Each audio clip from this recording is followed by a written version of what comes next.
What are operating costs for a business? You're bleeding cash right now because all the money looks the same to you. That's why we gotta subdivide your cash accounts.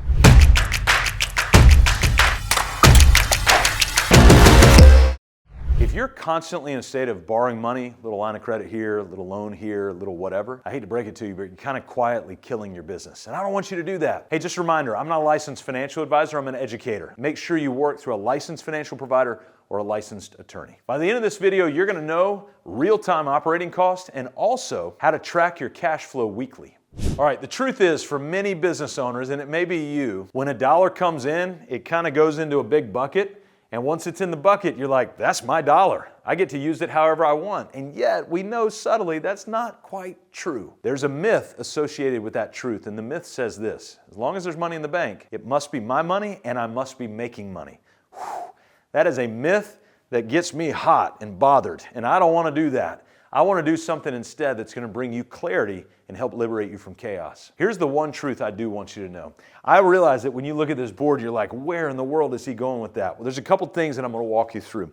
One is we need to understand that a dollar has a behavior. It's like its own thing. In fact, if you look back at Jesus' teaching in the Bible, he talks about money more than any other topic of anything that could be discussed. It was about money. Why? It's because money has its own behavior. What do I mean by that? Well, we say it like this: a dollar is not a dollar. What do we mean? Well, every time you spend a dollar, so a dollar out, you always spend more than a dollar. What do I mean by that? So if you go buy a new car and the car's $40,000, are you going to spend $40,000?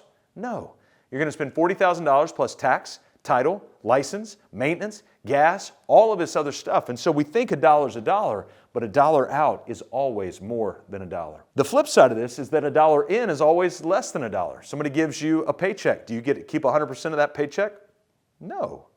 The government wants some of that too. You get a receivable for your business. Do you get to keep 100% of that receivable in this big bucket of a bank account? No.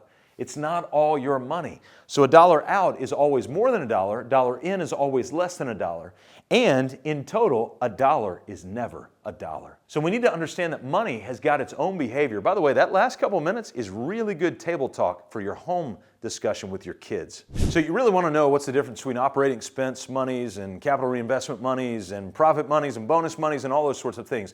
Well, if we do that, the first thing that would be wildly helpful, dare I say almost mandatory, is that you take your 1, 2, or 3 bank accounts that you have running your business currently and subdivide them into 6, 7, 8, or 9 bank accounts. What in the world? Are you kidding me? No, I'm not at all. In fact, what I want you to do is I want you to watch psychologically how this works. Mike Michalowicz refers to this as Parkinson's Law, and many of you have heard of Parkinson's Law. He just kind of reiterates it. And here's what it says: work expands to the time allotted. So if I give you a week to do a project, you're going to take a week. If I give you a day to do the exact same project, you're going to take a day.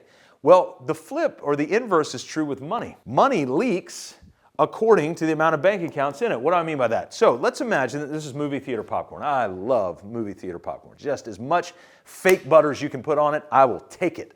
But if I have all that popcorn in one bucket, how much of that bucket am I going to eat? I'm going to eat all of it. But if I take this one bucket of popcorn and I subdivide it into 6 different buckets of popcorn, how many buckets of popcorn am I going to eat? I'm not going to eat 6, because you're going to make fun of me if I do that. Scott just ate 6 buckets of popcorn. But if I ate 100% of that bucket, you wouldn't bother me. What's the difference? It's all psychological. When we're dealing with money, it's a psychological issue that we've got to be aware of. Do not try to do this on a spreadsheet. This needs to be done in subdivided bank accounts. And so when we look at the difference between operational monies, capital reinvestment money, cost of goods monies, and all of these different things, the first thing that would be helpful for you to do is to take and subdivide your cash accounts in the bank. Now, come over here. Here's what I'm looking at. So when we subdivide our cash accounts, what I mean is, and in this example, I'll use 6 different bank accounts. 4 down here, 1 up here, and 1 that's the all income. What do I mean? So every dollar that comes in as a receivable goes into your all income account. And then we set a particular percentage. Now, we as a business have calculators for this, that we take your particular P&L and your particular business, and we plug percentages in here. So when a receivable comes in, let's say your cost of goods is 30%. We're going to take 30% of that receivable and put it in your cost of goods account. And from now on, you're going to pay all your subs, vendors, and materials out of the cost of goods account. So what does that tell you if the cost of goods account runs dry? Then your cost of goods number's not right. And so now your business is talking to you rather than thinking and wondering and not quite knowing and all of that. Now we can actually look at this stuff and know. Then whatever's left over after we put the cost of goods in here, the remainder goes to operating expense, capital reinvestment or capital expense, buy new vans, trucks, computers, whatever. Tax, so that we don't go to jail. In fact, let me put jail bars around this that I think could be most helpful, just to illustrate the point. We don't want to go to jail. And then we've got profit. This is actually your money, and notice I put a subdivided line right here that once money goes into that profit account, theoretically, it does not come out. That is your profit because we are not running nonprofits. And what we find is by percentage, as money goes in here, if you run out of money here, here, or here, but have money here, then that tells us you may not be profitable. But if you have money, and no money here, then you're not profitable. If you don't have any money in these buckets, then you're not profitable. But too many times we have money in the bank and we think we're making money, and that's not the case. So when we subdivide the cash, now we can see the difference between operating expense monies, overhead, payroll, internet, etc., capital reinvestment monies, buying new facilities, features, trucks, whatever, tax, so we don't go to jail. These are quarterly estimated taxes.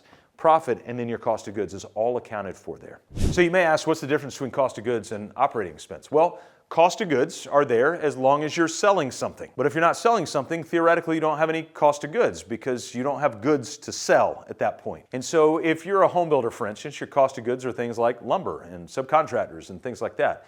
But if you're not selling anything, then you don't have cost of goods. So that cost of goods maintains as a percentage of your total revenue based on what you had. Now, your operating expense are things like your payroll to your W-2 team, not your 1099 contractors, but your full-time employees. It's your rent, it's your gas bill, it's all of those sorts of things that are just regular. So theoretically, your operating expense is more fixed from month to month, because even if you didn't have work, you would still have payroll unless you did layoffs or whatever. But your cost of goods is more variable, meaning if you don't have work, you don't have cost at the same time. So this one tends to fluctuate. This one tends to be more fixed.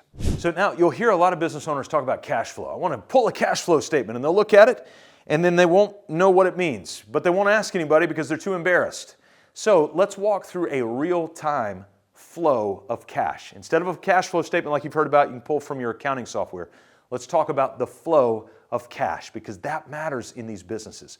So watch what happens. When you subdivide your bank accounts, every week what I want you to do is I want you to have a spreadsheet. Not a fancy software, just a spreadsheet. Do 52 weeks across the top, and then I want you to put your bank accounts across the vertical left-hand column over there. So if you got 6 bank accounts, and they're named all income, cost of goods, operating expense, CapEx, etc., then put that on that column. All income, cost of goods, operating expense, put that down there. And then every week on Monday, Tuesday, I don't care what's day, just make it the same day, mainly every week. I want you to go into your bank accounts and online, and I want you to see the balances and put them on the sheet and then move on. And then do it again next week. Do it again next week. Do it again next week. Let me tell you what's going to happen over time. There is a natural efficiency, and the larger and fewer your bank accounts are, the more holes you have in those accounts and the more they leak. If you watch a big tanker come through, we live near the Savannah area, so we get a lot of tankers come through. They could have holes in that tanker that many of the people are unaware of, but if you took some of those same holes and put them on a 16-foot boat, it'll sink the boat, and you're aware of it. So if there's a hole in a small bucket, you can identify the holes. But if there's a hole in the big bucket, you're not going to know it's there, and still money leaks out. Scott, what are you talking about? You know what I'm talking about. I'm talking about that private school tuition you're paying with business money, but you're running through the business.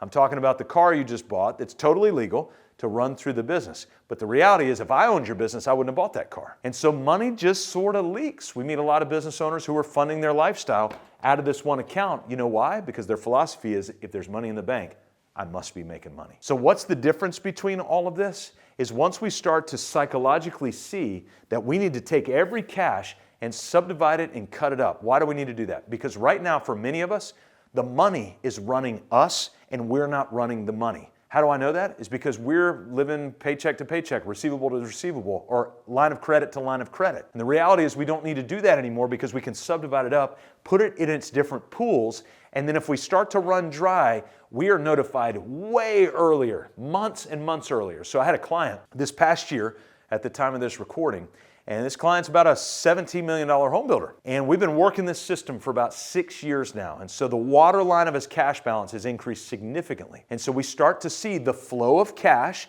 by tracking his cash balance every week. We've tracked it every week for 6 years.